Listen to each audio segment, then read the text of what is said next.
2026 കേരള നിയമസഭാ തിരഞ്ഞെടുപ്പിന്റെ ചൂടിൽ പൂഞ്ഞാർ മണ്ഡലം അക്ഷരാർത്ഥത്തിൽ ഒരു പോർക്കളമായി മാറിക്കഴിഞ്ഞിരിക്കുകയാണ്. വികസന തുടർച്ചയെക്കുറിച്ചും ജനക്ഷേമ പദ്ധതികളെക്കുറിച്ചും രാഷ്ട്രീയ മുന്നണികൾ തമ്മിൽ സംവാദം നടക്കേണ്ട വേളയിൽ നിർഭാഗ്യവശാൽ കേരളം ആദരിക്കുന്ന നവോത്ഥാന നായകർക്കും മതമേലധ്യക്ഷന്മാർക്കും എതിരെ അത്യന്തം നികൃഷ്ടമായിട്ടുള്ള അധിക്ഷേപങ്ങളാണ് ഒരു വിഭാഗം നേതാക്കളിൽ നിന്നും ഉയരുന്നത്. BJP നേതാക്കളും NDA സ്ഥാനാർത്ഥി PC ജോർജും ചേർന്ന് പൂഞ്ഞാറിൽ സൃഷ്ടിച്ചിരിക്കുന്ന ഈ രാഷ്ട്രീയ അന്തരീക്ഷം കേരളത്തിന്റെ പൊതുബോധത്തിലേറ്റ ഏറ്റവും വലിയൊരു ആഘാതമാണ്. ജനാധിപത്യപരമായിട്ടുള്ള സംവാദങ്ങൾ വ്യക്തിഹത്യയിലേക്കും ചരിത്ര പുരുഷന്മാരെ അധിക്ഷേപിക്കുന്നതിലേക്കും തരം താഴുന്നത് ഒരു പ്രബുദ്ധ സമൂഹത്തിന് ഒരിക്കലും അംഗീകരിക്കാനാവില്ല. പൂഞ്ഞാർ തെക്കേക്കരയിൽ ഒരു സ്വകാര്യ ചാനൽ സംഘടിപ്പിച്ച തിരഞ്ഞെടുപ്പ് സംവാദത്തിനിടെ BJP നേതാവ് മാളിയേക്കൽ പ്രദീപ് കുമാർ നടത്തിയ പരാമർശങ്ങൾ കേരളത്തിന്റെ നവോത്ഥാന ചരിത്രത്തെ തന്നെ വെല്ലുവിളിക്കുന്നതായിരുന്നു. ശ്രീനാരായണ ഗുരുവിനെ പോലെ ഒരു ജാതിക്കും മതത്തിനും അതീതമായി മനുഷ്യനെ കാണാൻ പഠിപ്പിച്ച ഒരു മഹത് വ്യക്തിത്വത്തെ രാഷ്ട്രീയ ലാഭങ്ങൾക്കായി തരം താഴ്ത്തുന്നത് രാഷ്ട്രീയ പാപ്പരത്വത്തിന്റെ അങ്ങേയറ്റമാണ്. ഒരു രാഷ്ട്രീയ പ്രസ്ഥാനത്തിന്റെ പ്രാദേശിക ഭാരവാഹി ഇത്തരം ഒരു നിലപാട് സ്വീകരിക്കുമ്പോൾ അതിനെ തിരുത്താൻ കൂടെയുള്ളവർ തയ്യാറാകാത്തത് ആ പാർട്ടിയുടെ ഉള്ളിലിരിപ്പാണ് വ്യക്തമാക്കുന്നത്. BJP ഭരിക്കുന്ന പഞ്ചായത്തിന്റെ പ്രസിഡന്റ് മിനർവ മോഹനൻ ഉൾപ്പെടെയുള്ളവർ ഈ അധിക്ഷേപത്തെ ന്യായീകരിക്കാൻ ശ്രമിച്ചത് അങ്ങേയറ്റം ലജ്ജാകരമാണ്.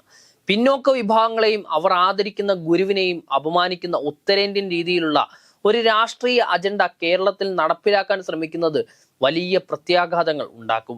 മറ്റൊരു വശത്ത് NDA സ്ഥാനാർത്ഥി PC ജോർജ് ക്രൈസ്തവ മേലധ്യക്ഷന്മാർക്കെതിരെ നടത്തുന്ന കടന്നാക്രമണങ്ങൾ ജനാധിപത്യ മര്യാദകളുടെ സകല പരിധികളും ലംഘിക്കുന്നതാണ്. BJPയുടെ മാന്യത കൊണ്ടാണ് ക്രൈസ്തവർ ഇവിടെ സമാധാനപരമായി ജീവിക്കുന്നതെന്ന അദ്ദേഹത്തിന്റെ പ്രസ്താവന ക്രൈസ്തവ സമൂഹത്തെ ഒന്നാകെ അവഹേളിക്കുന്നതാണ്. ഇന്ത്യയിലെ ജനസംഖ്യയിൽ ന്യൂനപക്ഷമായിട്ടുള്ള ക്രൈസ്തവരുടെ നിലനിൽപ്പ് ഏതെങ്കിലും രാഷ്ട്രീയ പാർട്ടിയുടെ ഔദാര്യമല്ല, മറിച്ച് ഈ രാജ്യത്തിന്റെ ഭരണഘടന നൽകുന്ന അവകാശമാണ്.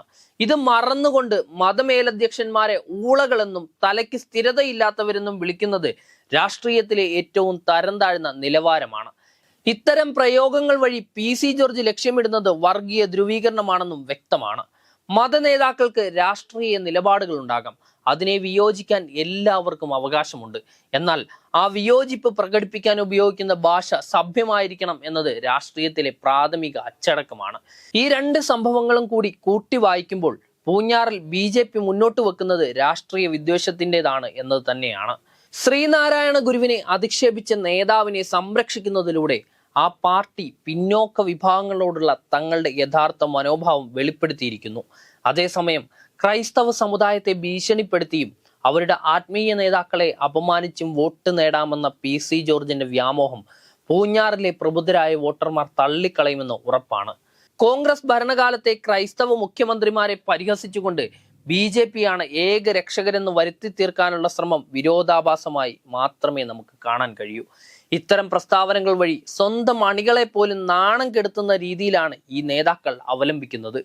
ഇടതുപക്ഷ ജനാധിപത്യ മുന്നണി ഈ അധിക്ഷേപങ്ങൾക്കെതിരെ ശക്തമായ പ്രതിഷേധവുമായി രംഗത്തിറങ്ങിയത് കേരളത്തിന്റെ നവോത്ഥാന മൂല്യങ്ങൾ സംരക്ഷിക്കാനാണ്.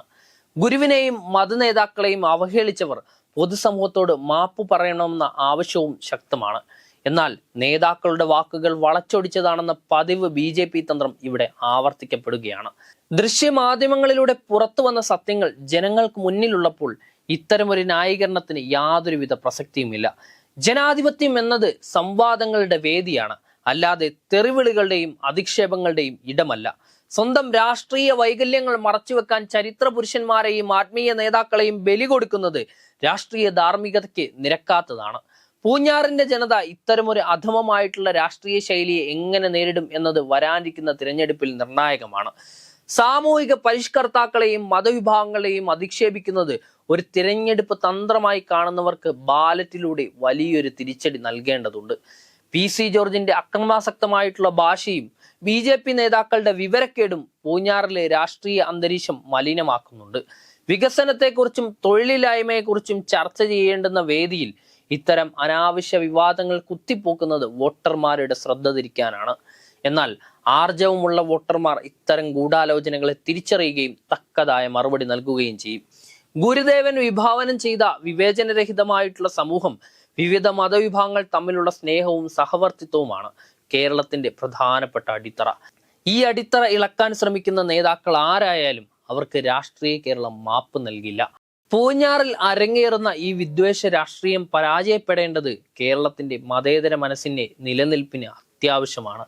നേതാക്കളുടെ അഹങ്കാരവും സ്ഥാനാർത്ഥിയുടെ അസഹിഷ്ണുതയും പൂഞ്ഞാർ തിരഞ്ഞെടുപ്പിലെ കറുത്ത അധ്യായങ്ങളായി രേഖപ്പെടുത്തും. പൂഞ്ഞാറിലെ ജനത ഈ രാഷ്ട്രീയ അപജയത്തിന് ജനാധിപത്യപരമായ രീതിയിൽ മറുപടി നൽകുമെന്ന് ഉറപ്പാണ്.